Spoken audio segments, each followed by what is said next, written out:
Hello friends, మొన్న రీసెంట్గా August 2026లో జరిగినటువంటి డ్రాయింగ్ థియరీ ఎగ్జామ్స్కి సంబంధించినటువంటి క్వశ్చన్ పేపర్స్ చూద్దాం.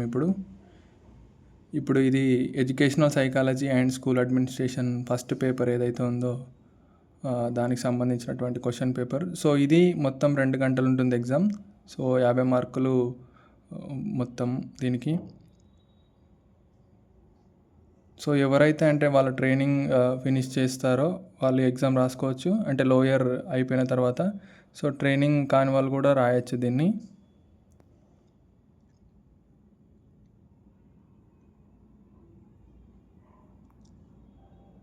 సో సెక్షన్ ఏ ఉంటుంది. సెక్షన్ ఏలో ఎడ్యుకేషన్ అండ్ సైకాలజీకి సంబంధించినటువంటి క్వశ్చన్స్ అనేటివి ఇస్తారు. సో ఇందులో నుంచి మనం ఏదైనా 1 లేదా 2 రాయొచ్చు, అంటే మొత్తం 3 ఆన్సర్స్ రాయాలి.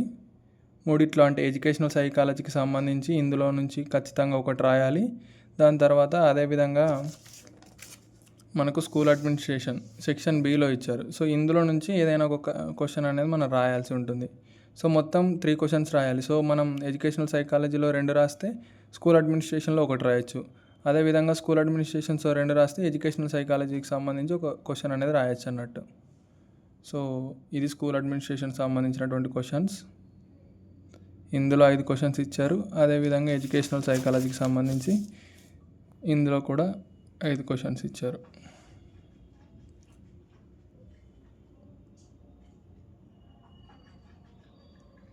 సో ఇందులోనే మనకు methods of teaching second paper ఇది. సో ఇది 1 అవర్ ఉంటుంది ఎగ్జామ్. మ్యాక్సిమం మార్క్స్ వచ్చేసి 25 ఉంటుంది. సో ఇందులో కూడా మనం ఫస్ట్ పార్ట్ ఏలో మనం 3 రాయాల్సి ఉంటుంది. సో 3 క్వశ్చన్స్లో ఫస్ట్ క్వశ్చన్ మాత్రం కంపల్సరీ, దీనికి 9 మార్కులు ఉంటాయి. సో ఇందులో మనం 3 రాయాలి. అదేవిధంగా పార్ట్ బిలో వచ్చేసి మనం 2 ఏదైనా కంపల్సరీ రాయాల్సి ఉంటుంది. సో మొత్తం ఇందులో నుంచి మనం 5 క్వశ్చన్స్ రాస్తాము. టైం మాత్రం 1 అవరే ఉంటుంది, అంటే ముందు పేపర్ ఎడ్యుకేషనల్ సైకాలజీ లాగా 2 అవర్స్ ఉండదు. సో టైం అనేది మేనేజ్మెంట్ చేసుకోవాల్సి ఉంటుంది.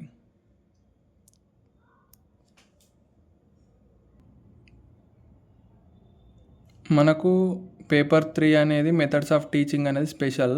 ఇందులో డ్రాయింగ్కి సంబంధించినటువంటి క్వశ్చన్స్ అనేవి అడుగుతారు. ఈ పేపర్ కూడా మనకు ఒక 1 అవర్ ఉంటుంది. సో మ్యాక్సిమం మార్క్స్ వచ్చేసి 25 ఉంటాయి. సో ఇక్కడ ఆన్సర్ ఆల్ క్వశ్చన్స్ అని ఇచ్చాడు కాబట్టి సో అన్నీ రాయాల్సి ఉంటుంది. సో సెక్షన్ ఏలో మనకు ఏబి ఇచ్చాడు. సో ఇందులో ఇవి 2 రాయాలి. సో ఈసారి లెసన్ ప్లాన్ అయితే అడిగాడు. సో దాంతోపాటుగా అంటే ట్రైనింగ్ యొక్క మనం ఏమైతే నేర్చుకున్నామో డ్రాయింగ్ సంబంధించినటువంటి వాట్ యు లర్న్డ్ అని, సో అదైతే అడిగాడు. తర్వాత సెక్షన్ అంటే పార్ట్ 2 వచ్చేసి మనకి ఇందులో ఆన్సర్ ఎనీ 3 క్వశ్చన్స్ అని అడిగాడు. So explain the secondary colours scheme briefly అని చెప్పి అడిగాడు. తర్వాత డిస్క్రైబ్ నేచర్ పెయింటింగ్ అట్లా. So what is the palette అని చెప్పి. సో ఇందులో నుంచి మనం ఏవైనా 3 రాయాల్సి ఉంటుంది. సో ఫస్ట్ది సెకండ్ది మనకు అంటే థియరీ లాగా రాయడం ఉంటుంది. దాని తర్వాత ఫిల్ ఇన్ ద బ్లాంక్స్ ఇస్తాడు మనకు పార్ట్ 3లో. సో ఈ థర్డ్లో అంటే ఇచ్చాడు. సో ఇందులో క్వశ్చన్స్ వచ్చేసి Borra caves are famous for అని అంటే డీపెస్ట్ కేవ్స్ ఇన్ ఇండియా అని చెప్పుకోవచ్చు. అలాగే ఇది లైమ్ లైట్తో అంటే ఏర్పడిందని చెప్పుకోవచ్చు. So 1 feet scale is equal to అని చెప్పి అడిగాడు. 30.48 సంథింగ్ అలా ఉంటుంది. సో బ్లాక్ అండ్ కలర్ అంటే black and white colour combination result అని అడిగాడు.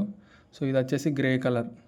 So the president of India అంటే చాలామందికి తెలుసు. సో ద్రౌపది ముర్ము అని ఇవ్వచ్చు. దెన్ లాస్ట్ క్వశ్చన్ వచ్చేసి the right angle has 90 degrees అని ఇది మనం ఆన్సర్ చేయాలి. సో దీనికి ఈచ్ వన్ వచ్చేసి మనకు 5 మార్క్స్ ఉంటుంది. మొత్తం 3 పేపర్స్. ఇది లోయర్ కంప్లీట్ అయిన వాళ్ళు మాత్రమే రాయొచ్చు ఎగ్జామ్. లోయర్ కాకముందు మనం థియరీ ఎగ్జామ్స్ అనేది రాయడానికి ఉండదు. సో ఇట్లా ఈ విధంగా అయితే క్వశ్చన్స్ అనేటిది ఇస్తూ ఉంటారు. సో ఎవరికైనా పీడిఎఫ్ కావాలంటే కూడా నేను క్వశ్చన్ పేపర్స్ అనేది సెండ్ చేస్తాను. సో కింద డిస్క్రిప్షన్లో లింక్ ఇస్తాను, డ్రైవ్లో అప్లోడ్ చేసి. సో చూసుకోండి. Thank you.